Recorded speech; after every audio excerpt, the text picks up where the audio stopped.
Welcome to the second episode of DSA series. In this episode, we'll be solving 4 Leetcode medium problems related to arrays and hashing. So let's get into it. So the first problem we're solving today is top k frequent elements Leetcode 347. So we're given an integer array nums and an integer k.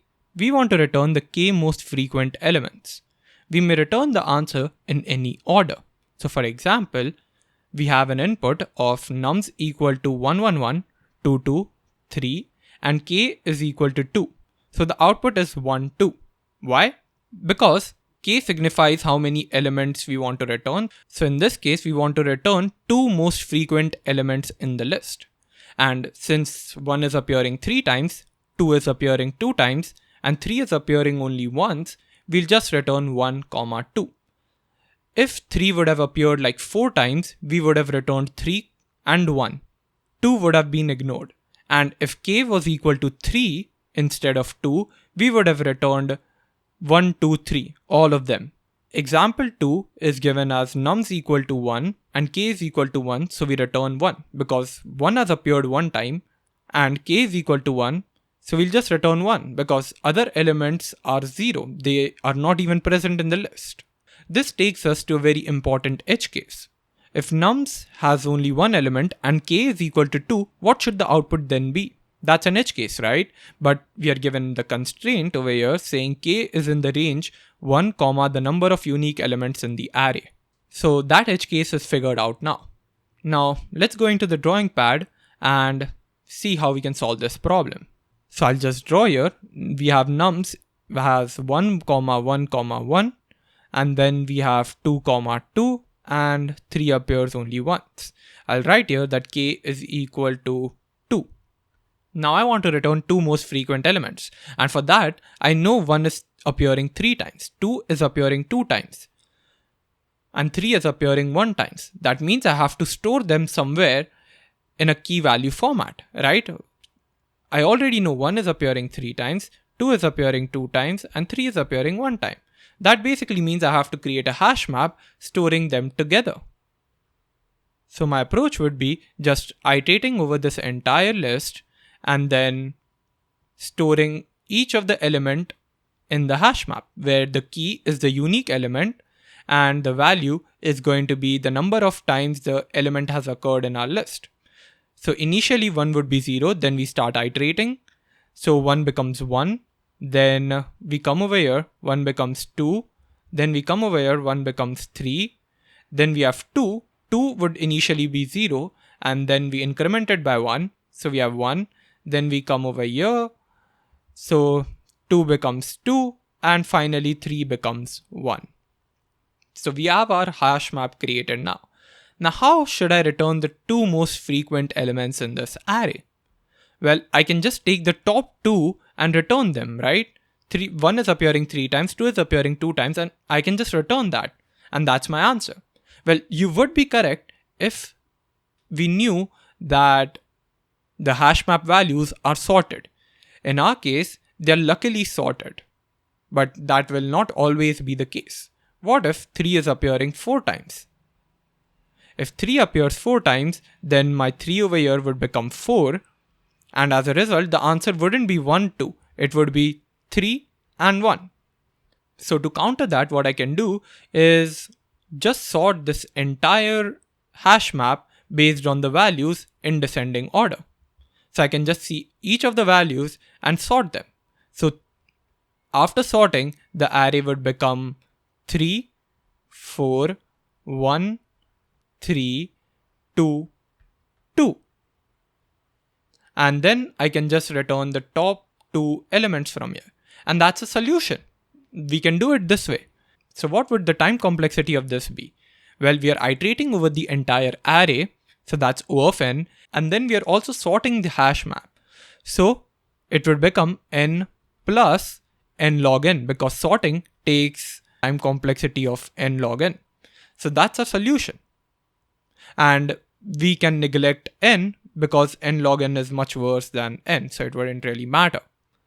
So my solution would have a time complexity of O of n log n, and the space complexity would be O of n, And in both the cases, n is equal to the number of elements in the array, because big O basically says, in the worst case, what would happen? In the worst case, all of the elements would be unique. So we would have 1, 2, 3. So there would be n elements, and I would be storing n elements in the hash map, and I would be sorting n elements as well. Alright? So that would be my time and space complexity. Now the question is, can I do better? Well, one thing I know for sure right now is if I have to use hash maps, this has to be O of n. So the memory complexity is fine. How can I improve my time complexity? Can I shift this from O of n log n to something else? Let's think about it for a second. So the other approach I can use is creating another list, and in this list, I can create sublists. Alright? Why am I creating sublists? Because I'm going to store the values inside of this list. So for example, this has an index of 0, this is the first list. This has an index of 1, this has an index of 2, and this has an index of 3. So I'll create a list that has a length of 4, and now what I'll do is I'll take this 1 and put it over here. So since 1 is appearing 3 times in the array, I'll just put 1 over here. Since 2 is appearing 2 times, I'll put 2 over here. Since 3 is appearing 1 time, I've modified my array, it's just 3. So it would come over here. And now what I can do is run a for loop from the end to the beginning, and then I can just return the top 2 elements. Right? That's an easy solution. Let's try this on another array. Let's say I have 1, 1, 2, 3, 4, 5, 5, 5, 6. That's it. And we want to return k is equal to 3. Alright, I want to return the 3 most frequent elements. And let's add another 6 over here. What would my hash map look like? So my hash map would be like this. 1 is appearing 2 times, 2 is appearing 1 time, 3 is appearing 1 time, 4 is appearing 1 time, 5 is appearing 3 times, and 6 is appearing 2 times.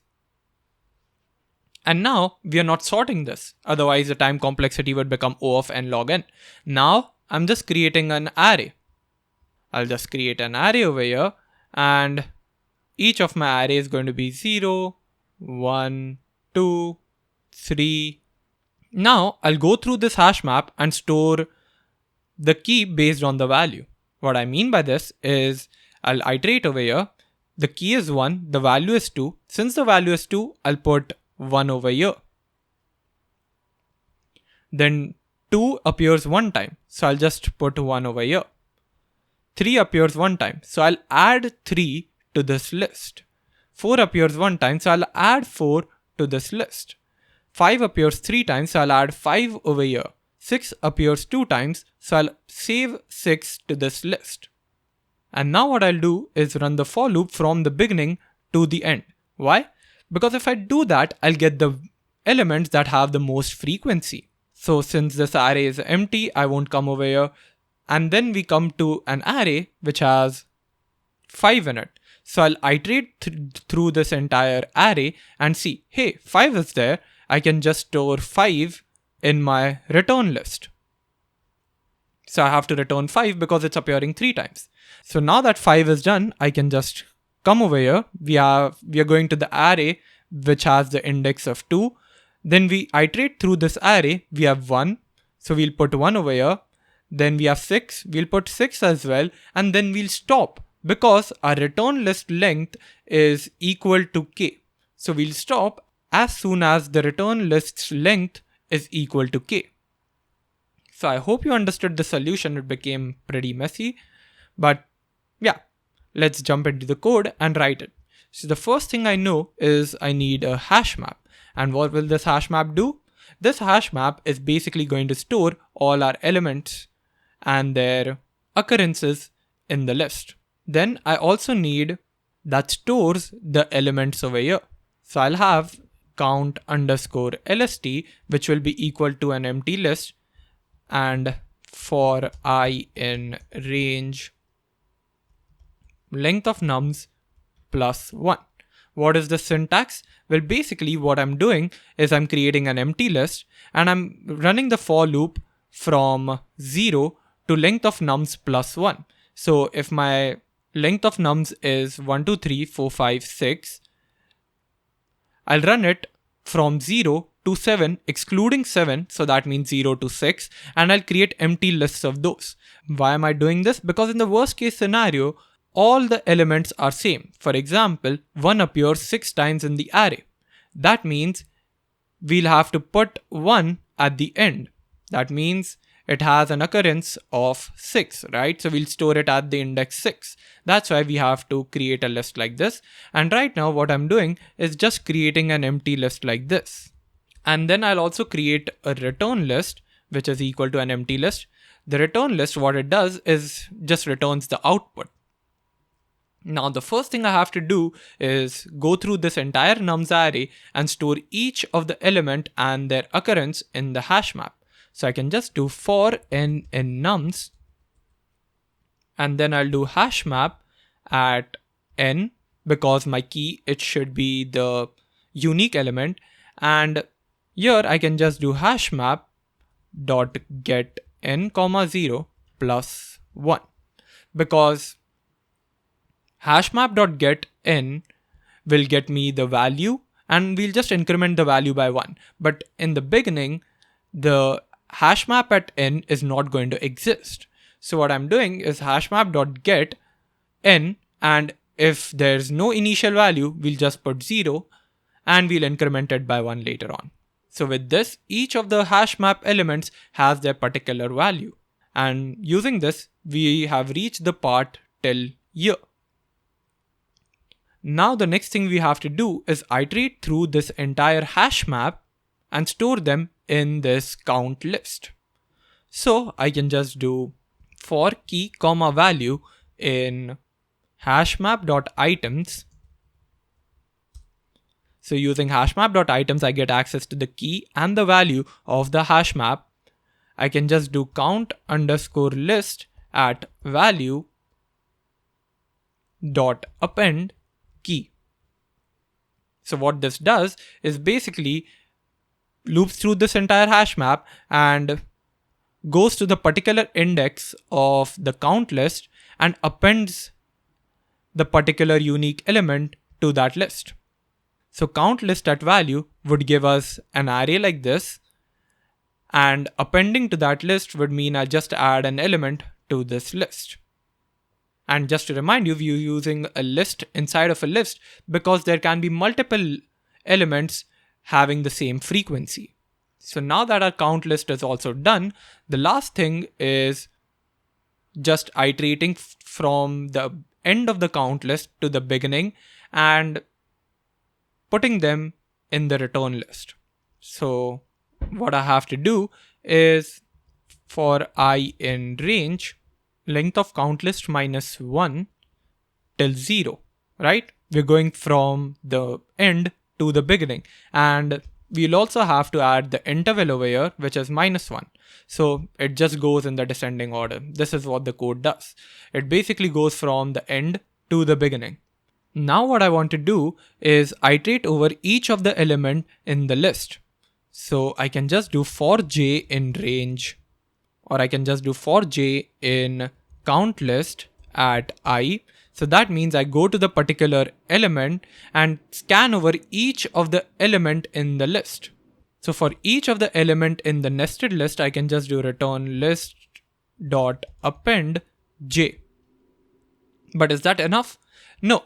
Doing this would mean that I add each of the element in our return list. I don't want to do that. I only want to add top k elements. So I can just check every single time. If k is equal to length of the return list, so that means we have found the top k frequent elements, I can just do return list, and I can just move this upward. So what this means is I'll add element to the list and then check if k is equal to the length of the return list. If it is equal, we'll just return the return list. Otherwise, we might just return an empty list, but I don't think that's the condition because there's always one element in nums. Now let's run this and see if we've made any mistake. It is accepted and I'll just submit. So this is our solution. So what would the time and space complexity be? Well, I'm creating a hash map, so that's O of n, and then I'm also creating a return list which has n elements in it. So the space complexity would become O of n plus n, which is basically equal to O of n because we can ignore the constants. Well, the time complexity would be O of n because we are iterating over each of the elements in the input array first. Then we are iterating over each of the elements in our hash map, so O of n plus n. And then we are looping over each of the elements in our list as well. But in our list, we are only iterating over k elements. As soon as we reach k elements, we just return from the list, right? So we can just do n plus k. So that would become so that would be our time complexity for this. So the next solution we're solving is product of array except self, Leetcode 238. So we're given an array integer nums, we want to return an array answer such that answer at I is equal to the product of all the elements of nums except nums at I. So what that means is, let's say we are given an input array of 1, 2, 3, 4. We want to return 24, 12, 8, 6. Why? Because I'll multiply all the elements except 1. So I'll multiply 2, 3 and 4 to get the answer over here. We'll get 24. Then the same thing happens for this one. I'll multiply 1, 3 and 4 to get answer 12. I'll ignore 2 because I'm on that iteration. I have to multiply all the numbers, all the elements in nums array except nums at I, the iteration I'm on. And I'll do that similarly for 3 and 4. So I'll do 1 into 2 into 4 to get the answer over here. And I'll multiply 1, 2 and 3 to get the answer over here. And we're told that the product of any prefix or suffix of nums is guaranteed to fit in a 32-bit integer. And we must write an algorithm that runs in O of n time without using the division operation. So this is a pretty easy problem, but what makes this difficult is this constraint, O of n time, and not using the division operation. With these two restrictions removed, it would be pretty easy. But anyways, let's get into the problem. You can look at the example 2 for yourself and see how it works. We're basically ignoring nums at I and multiplying it with everything else in the array. So I'll write down my array over here. What I can do is, well, the first approach that comes to my mind is just iterating over each of the element over here, and that would be called I. And then I run another for loop inside of it where I run from I plus 1 till the end of the list. So I have I plus 1 over here. So will that work? Let's see it in action. So we'll have 1 removed, so we're going to ignore it, and we're going to multiply everything else. So we're going to multiply 2 into 3 into 4, which gives us 24, which is correct. Then our I comes over here, so we multiply it with 3 into 4, which is 12, which is correct. But then our I comes over here, and we only have 4 left. So we only multiply it with, well, 4. There's only 4. And this is a big problem. We're not considering the elements that are on the left hand side of the element 3. We're only considering the elements that are on the right hand side. And anyways, this solution wouldn't work because this was anyways O of n square.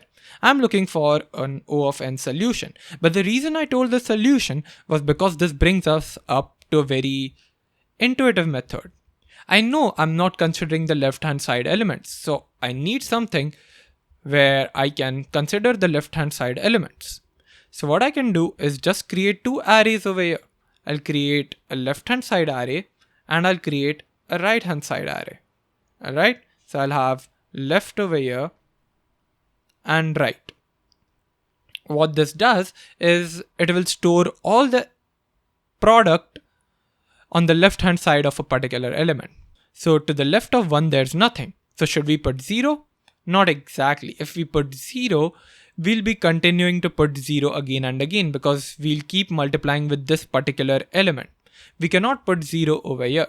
Instead, we'll have to put 1. So when there's nothing to the left of something, so that's basically the beginning of the array, we have to put 1. That's an edge case. We need to figure that out. And after that, we can continue doing this. So we have 2 over here. What's to the left of 2? What's the product there? Well, it's 1. So we'll just put 1 again. What's to the left of 3? Well, we'll just multiply this 2 with this. So 2 into 1. So we get access to 2 over here. And finally, what's to the left of 4?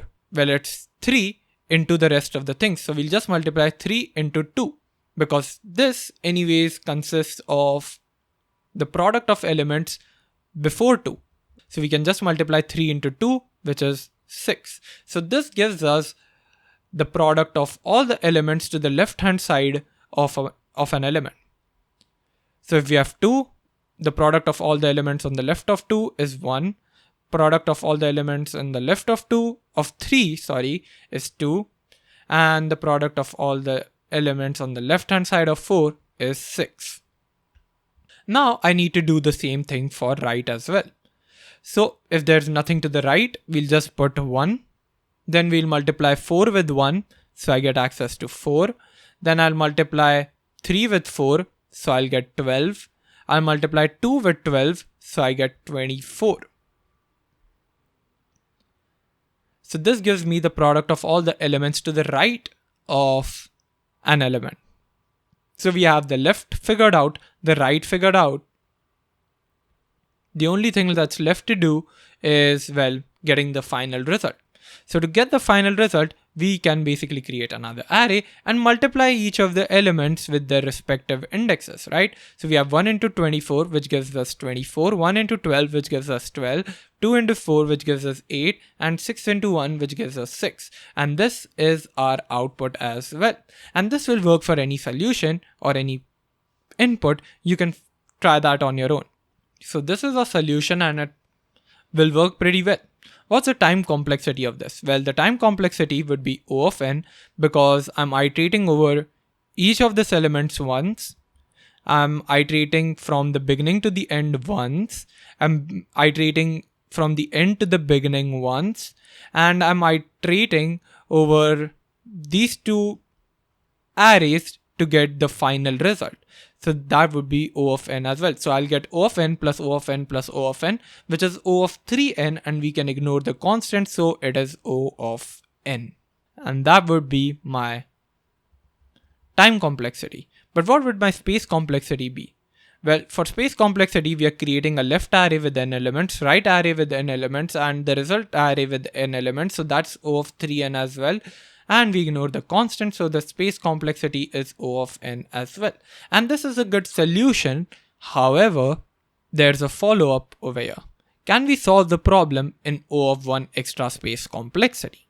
Now you might say that, hey, we just can't because we need an output array. But they've said here that the output array does not count as extra space for space complexity analysis. So we can just keep this output array, but we'll have to remove these left and right arrays. These need to be removed. So how can we do this? Well, we're pretty close actually. We've already got a very good solution, and with the right way of thinking, we just need to optimize this in terms of space complexity. We just need to remove unused arrays, and we can do that very nicely. So again, we have 1, 2, 3, 4. Let's start from scratch. I'm creating my output array over here. There's only going to be one array, that's our limit. All right. So what I can do first is just do the normal. I'll iterate from the beginning to the end, keeping all the left elements over here. So I'm going to have, well, 1 created over here as my variable. I'll keep 1 into 1 and initially I'll just put that 1 in. All right, because there's nothing to the left of 1. Then what's to the left of 2? I'll just multiply this one with 1 and store it over here. So 1 into 1 is equal to 1. So I store it in this particular variable again and save that variable over here. So we have 1. Now what I'll do is I'll multiply 2 with this variable again. So I get 2 into 1, which is equal to 2. And I also update the 2 from here to 2. Okay. Then I'll do 3 into 2. So I'll update this to 6 and this will be 6 again. So this gives me the left hand portion and that's fine. Now how do I figure out the right hand side portion of it? So let's just remove this for a second. Now I'll create the same variable over here. Alright, I'll just create another variable here which is 1. So initially it will be 1. I'll multiply this one with what's stored over here. I'll have 1 into 6. So 6 into 1 is 6. Lucky for us, we can just keep that. Then I'll multiply this 4 with this 1, so I get access to 4. And then I'll multiply 2 with this 4, so I get 8. Then I'll multiply this 3 with this 4, so I get access to 12. Then I'll multiply this one with this 12, and I get answer as 12 over here. Then I'll multiply this 2 with this 12, I get 24 stored over here, and I'll multiply 24 with this one, which is equal to 24 again. And that becomes my answer. So what I've done is initially stored the product of all the left elements, and then I've created another variable here that just keeps track of the product of elements till here, alright? And I just multiply that with the particular number. So the time complexity of this would be O of n again, nothing changes there, it's the same logic, but the space complexity becomes O of 1 because we are using only one array, the output array. So this is our solution. Let's see it in code where this will become less confusing. So initially I'll just create a variable called pre equal to 1, which is the variable I created over here, right? Remember? And then what I'm doing is iterating over each of the element. So I'll get access to I as well as num in enumerate nums. So what this does is gives me the I counter and the nums at I. This is what the enumerate function does in Python. So I get access to nums at I and I. Now what I'll do is create a result array as well. So this is my result array. And all the elements inside of the result array is initially going to be 1. So I can just do 1 into length of nums. So it will just create a result that is initially 1 all the time. That's what you want. Even over here, I had made everything 1 initially. Now I can just do result at I is equal to pre. And because of that, 1 gets stored at result at I. That's what we initially did. And after that, I'll just update my pre equal to pre into num, right? So it will just become, well, what we're doing is pre is equal to 1. So it just takes the place of 1. And then I'm updating pre to be 1 into 1, right? And then I go to the next number. I have 1 put in over here, and then I'll multiply 1 with 2. So my pre will become 2 now. And then I will do 2, I'll put it over here, and I'll do 2 into 3, 6. And finally I'll put 6 over here, and pre would be 24, but our loop has ended, so 24 would not be put anywhere in our app, in our code, sorry. So the left hand side is sorted now. For the right hand side, I have to move in the reverse direction doing the same thing. So I'll just have post is equal to 1 and I have to move in the opposite direction now. So I'll have to do for I in range length of nums -1, 0, -1. This is how we go reverse. We saw that in the previous problem. And I'll just do result at I equal to result at I into post. So if I had 1 over here, I would just multiply 1 with 6 and then I'll multiply 1 with this 4 as well and store it in the post variable. So I'll just have post is equal to post into nums at I. So result at I, well, initially the post was 1. I multiplied 1 with 6, so it became 6. And now I've updated the post variable to be 1 into 4, so it becomes 4. So we go to the next iteration where it is 2. I'll just do 4 into 2, 8. I'll store it in the array, and then I'll update the post variable to be 3 into 4, which is 12. That's what we're doing here. And then we can just return result. And that would be our solution. Let's run it and see if it works. And we're getting a wrong answer because I've run from length of nums minus 1 to 0. When in Python, when we have range, it doesn't count the second element in. So we are running from length of nums minus 1 to 1. It is not including 0 over here. So I have to put minus 1 over here so that it includes the last element as well. I mean the first element in our list. It considers 1 as well. It forgot to consider 1 because I had put 0. It didn't count the 0th index. I have to put minus 1 so that it goes till 0. And now if I run it, it will work. You see, and if I submit, that's our solution with the time complexity of O of n and the space complexity of O of 1.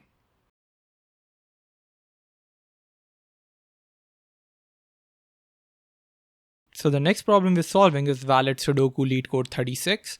So we need to determine if a 9x9 Sudoku board is valid or not.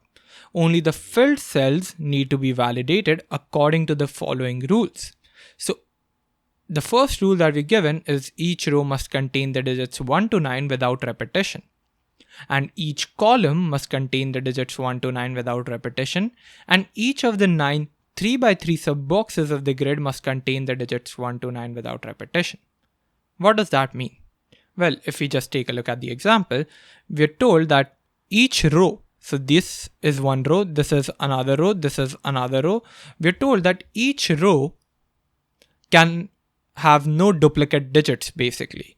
It just says that each row must contain the digits 1 to 9 without repetition. So it just says that, hey, this cannot contain any duplicates. And the same goes for column. This column cannot contain any duplicates. This column cannot contain any duplicates. That means this is a valid Sudoku board. But if we had, let's say, a 3 over here, that wouldn't be a valid Sudoku board because there cannot be 2 3s in a single row. And we also cannot have, let's say, 3 over here. We cannot have a 3 because, well, this 3 and this 3 exist, but also because this 3 and this 3 also exist. So there can be no duplicates in rows or columns. But there's one more condition given to us, and that is each of the 9 3x3 sub-boxes of the grid must contain the digits 1 to 9 without repetition. We're basically told that, hey, we have this subgrid. This is one subgrid, and this is another subgrid. And this is a third subgrid, and so on. Like this is 4, this is 5, this is 6, 7, 8, 9. So we are given 9 subgrids, and in each of the subgrids, we cannot have duplicate as well. So if I have 8 over here, that seems totally valid because 8 is not present in the column, 8 is not present in the row, but it is present in the subgrid. So we cannot have an 8 over here. And similarly, we cannot have, let's say, a 9 over here. What we can have is a 3 over here. Because there's no 3 in the row, there's no 3 in the column, and in this subgrid, there is no 3. Now you might say, hey, there could be a 3 over here. And that's true, there could be, but there isn't. And we're only told that we only need to validate the filled cells of the Sudoku board. Here in the note as well, we are told that only the filled cells need to be validated according to the mentioned rules, and a Sudoku board partially filled could be valid, but it should not necessarily be solvable. So we only need to check if it is valid or not. We don't care if it's solvable or not. One task less for us, right? So how do we get started with this? And the way I framed this question might tell you what solution we would use. This is very similar to the contains duplicate Leetcode problem, right? For each row, we are just checking if it contains any duplicates. For each column, we are checking if it contains duplicate or not. For each subgrid, we are checking if it contains duplicate or not. So that means we'll be making use of hash sets.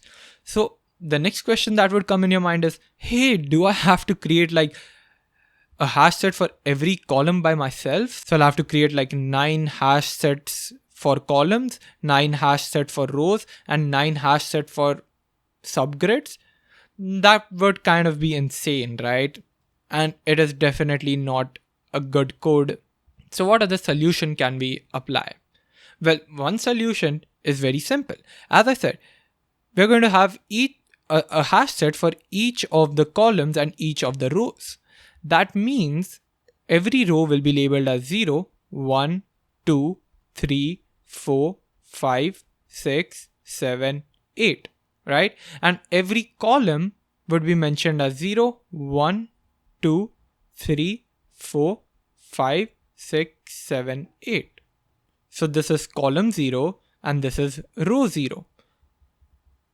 And for column 0, I'm going to create a hash map. For column 1, I'm going to create a hash map. That means I'm mapping things to everything. So if this is my column, I'll have 0 with a hash set attached to it.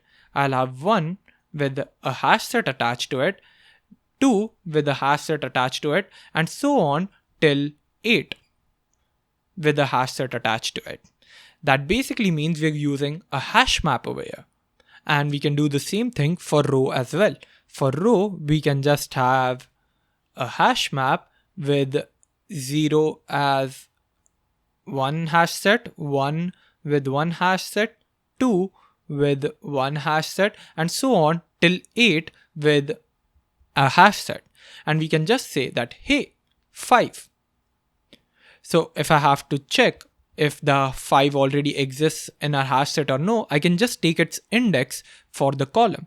So for its index for the column is 0. Then I'll just check, hey, does 5 already exist in the hash set that is present at 0? And it doesn't, so I'll just add 5 over here. Then I'll check it for the row as well. So I'm just going to do the same thing for the row as well. I'll just check, hey, does the hash map at 0 contain 5 already or not? It doesn't, so we can just put a 5 over here as well. Then we'll come to 3. And in 3, we are just going to check again. This is at index 1 for column. So we'll just check, hey, does 3 exist at the column index 1? No, it doesn't. So add 3 over here. Then we check, does 3 exist in the hash set at 0? And it doesn't. So we'll add 3 over here and then move to the next one. In the next one, it is an empty one, so we have to ignore it. This is an empty one, so we need to ignore it. Then we have 7.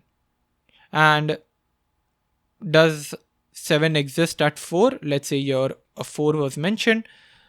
No, it doesn't. So we'll just add 7 over here. And does 7 exist in the hash set at 0 in terms of row? It doesn't, so we'll add 7. If at some point, let's say it does exist, let's say another 7 was present over here, we'll just check, hey, does 7 at index 8 for column exist? No, it doesn't, so we'll add 7 over here. Does 7 at index 0 for row exist? And it does exist, so that means this entire thing or this entire Sudoku board is invalid. So we've figured this out for row and column, but what about the subgrid? Subgrid is another thing we need to take care of, right? How do I know what subgrid I'm in? And the answer to that is using the column index and the row index both together.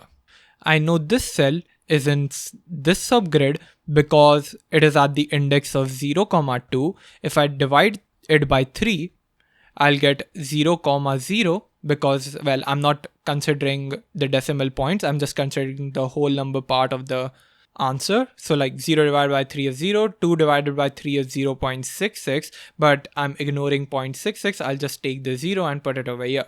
So in terms of Python, I'm just doing 0 divided by 3. This is basically like floor division. So I know this belongs to this matrix and this is specified by 0, 0 because, well, this is 0 and this is 0. This is 1 and this is 0. So this becomes 0, 1. This becomes 0, 2. This becomes 1, 0. This becomes 1, 1, 1, 2, 2, 0, 2, 1, and 2, 2. This is how it is. And you can take any cell and you'll get the appropriate ones. So for example, if I take, let's say this one, well, it is 0, 1, 2, 3, 4. So I'll just do 4 divided by 3, which is 1. And this is 8. So I'll just do 8 divided by 3, which is 2. So I'll just put 1, 2, and that's the answer. That's the correct one. So I get to know that I'm in this matrix. And based on this, I can create my hash map, right? I can just create a hash map that says, hey, this is 0, 0, and at 0, 0, these are the elements that exist inside of it. Then we have 0, 1. These are the elements that exist within that grid. This is 0, 2. These are the elements that exist within it, and so on. So with row, column, and this thing, we have 3 hash maps created, and we are able to check if the Sudoku board is valid or not, and that's our solution. So let's start by writing the code. So I'll just come over here and I'll create 3 separate dictionaries or hash maps for each of them. I'll create a hash map for row, so I can just call it hash map row equal to this. But if I just do this, this means it is an empty dictionary with no default value, but I want my default value to be an empty set. If I don't tell that a set is already present, it might cause problems for me in the future. So what I can do in Python is just call it as a default dictionary with a set passed over here. So what this would do is it would just create a hash map, but for every key that we create, it would add an automatic like a set to it. So that would be really good for me, and I don't have to worry about any edge cases.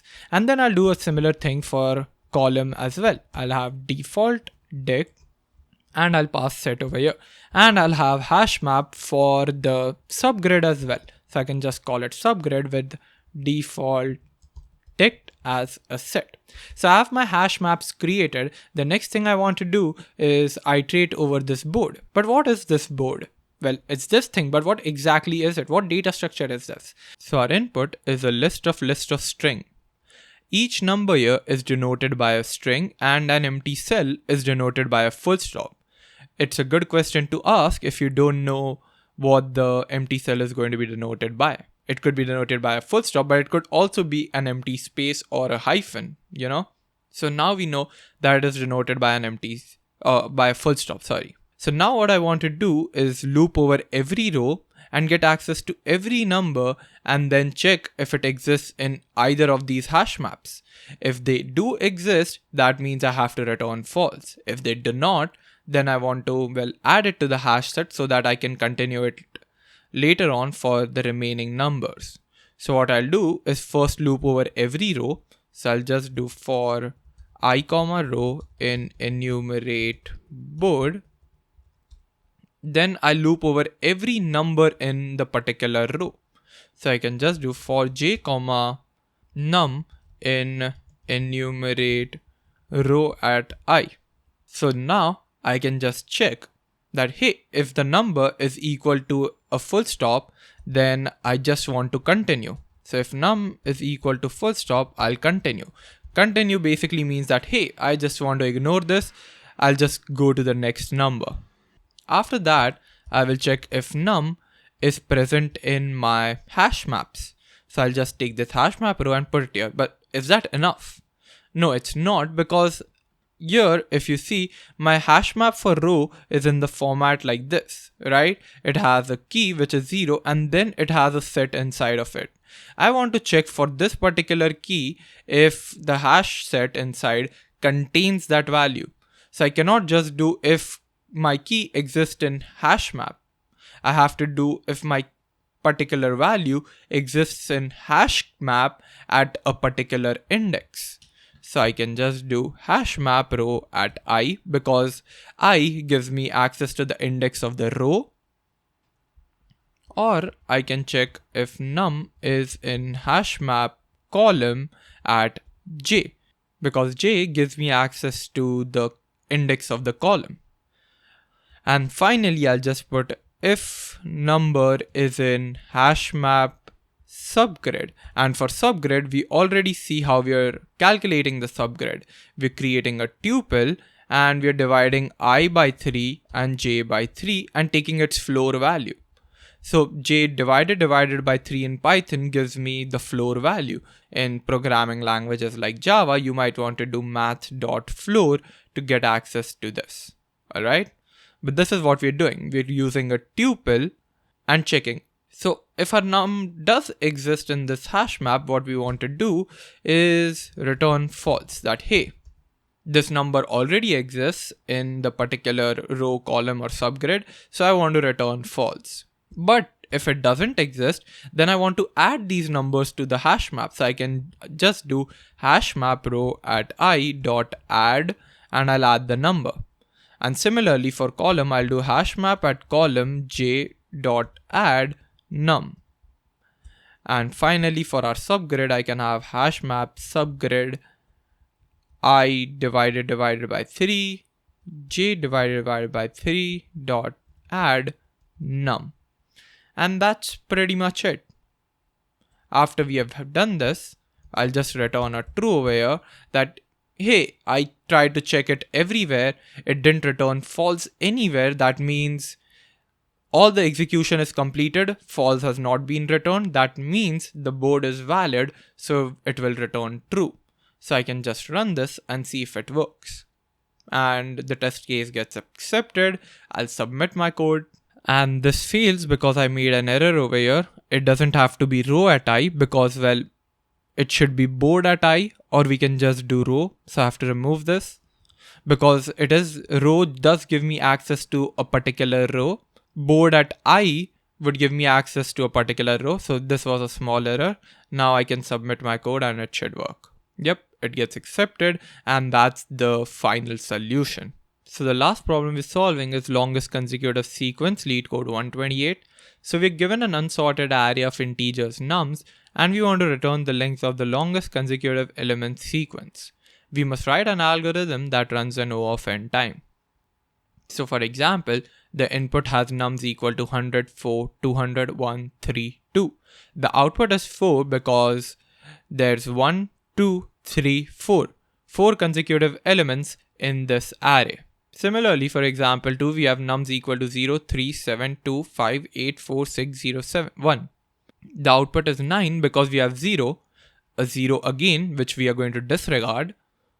1, 2, 3, 4, 5, 6, 7, 8.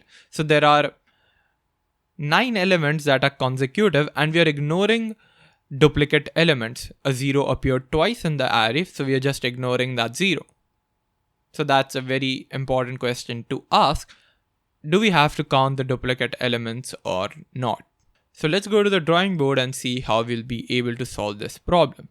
So we have 100, 4, 200, 1, 3, 2 as our array. Now my first approach says that I can just sort this array. So I'll get 1, 2, 3, 400, 200 and then I'll just run a for loop and then see that hey, 1 exists. Okay, so does my current element plus 1 also exist? So is my next element the current element plus 1? And that's the case. Then I'll do the same for 2. I'll just increment it and see if it's equal to my next number. It is true. Then I'll add 1 over here and see if it is equal to my next element. That is true. And then I'll come over here. I'll increment it by 1. 5 is not equal to 100 because of which our condition fails. So now I just say that this part, the length of this is my answer. So it is answer is equal to 4, but we still need to keep going just in case we find another set of consecutive elements that are bigger than the answer 4. So we continuously need to check if answer is the greatest in the array or not. But the problem with this solution is the time complexity. The time complexity would be O of n log n because we are sorting the array. So we cannot use this method. What other approach can we use? So how do I recognize without sorting that this has a consecutive sequence? Well, for recognizing a consecutive sequence, first we need to realize if we're on the base of the consecutive sequence or not. That means if I have this array, where does my consecutive sequence even start? It starts at 1, right? If there's a 1, then I'll know that, hey, I need to find a 2. Then I'll say that I need to find a 3. Then I'll say I need to find a 4, right? So how will I recognize that I'm at the base of the start of a consecutive sequence? If I can just convert this entire list to a set, because set has constant lookup time. So I'll just convert this entire thing to a set. And now we can forget the list. We are only concerned with the set now. And now I'm saying we'll iterate over this entire set. And then for this set, what we are going to do is check if 100 minus 1, which is equal to 99, exists in the set or not. If 99 exists in the set, that means 100 is not the base of the consecutive sequence. So 99 does not exist, so there is a possibility that 100 is the beginning of a consecutive sequence in this set. So then we'll check that, hey, does 101 exist? If 101 exists, I'll just create a length variable over here, which will be equal to 0 and will be incremented every time we find a sequence. So if 101 is found, my length will be 1. If 102 is found, my length would be 2. If 103 is found, my length would become 3. But that's not the case. 99 does not exist, so we check if 101 is there, but 101 is also not there. So length remains 0. Then we go to 4. So does 3 exist in our set? 3 already exists, so we just ignore this case. Then we go to 200. Does 199 exist? 199 does not exist, so there's a possibility that 201 might exist, and 201 does not exist, so our length is still 0. Then we come towards 1. Does 0 exist in our set? No, it doesn't. So there's a possibility that 1 has a consecutive sequence. So we say 1 plus 1, which is 2. Does that exist in our set? Yup, that exists. So my length will become 1. Then I'll just increment 2 by 1. So I'll say, does 3 exist in our set? Yup, it does. So we'll increment it by 1. And for 3, we'll also do the same. We'll just do 3 plus 1. Does 4 exist in our set? It does. So we'll increment length again by 1. So we have 3. And for 4, we'll again do 4 plus 1. That does not exist in our set. So that's my length. 3 is my length. But I'll just store maximum length as 3. There is a possibility that the set might be bigger and have a bigger consecutive sequence in the end. Because we are not told that it might only contain one consecutive element sequence. It can contain many consecutive element sequence. I just want to return the length of the longest one. So I'll create a max length, which will just check and store the maximum length. Also, the max length over here is 3, but the answer is 4. And our answer was 3 because we initialized length at 0. We basically need to initialize length at 1 because, well, 1 is also a part of this consecutive sequence, right? So our length would be 1. Since 1 is included in the consecutive element sequence, if 1 was not included, then we would have initialized it to 0 and we would be fine. But since we are initializing at 1, we will be including 1 as well. Alright, so that's the solution. Now let's see how we will implement that in code. So I'll just come over here. The first thing I'll do is create a set of my numbers. So I'll just say nums underscore set is equal to set of nums. This basically creates a set out of the nums so that we can ignore the list now. And now I'll loop over every number and check if the number minus 1 exists in my set already or not. So I'll just do for num in nums underscore set, and then I'll check if num minus 1 is in my nums set or not. Also, let's put parentheses over here so that we have a nice formatting or look in a code. So if num minus 1 exists in the num set, that means 99 already exists in my num set, then I want to ignore the case. So I can just invert this and say if num minus 1 is not in my num set. So 99 is not in my num set. That means I'm at the base of my longest consecutive sequence.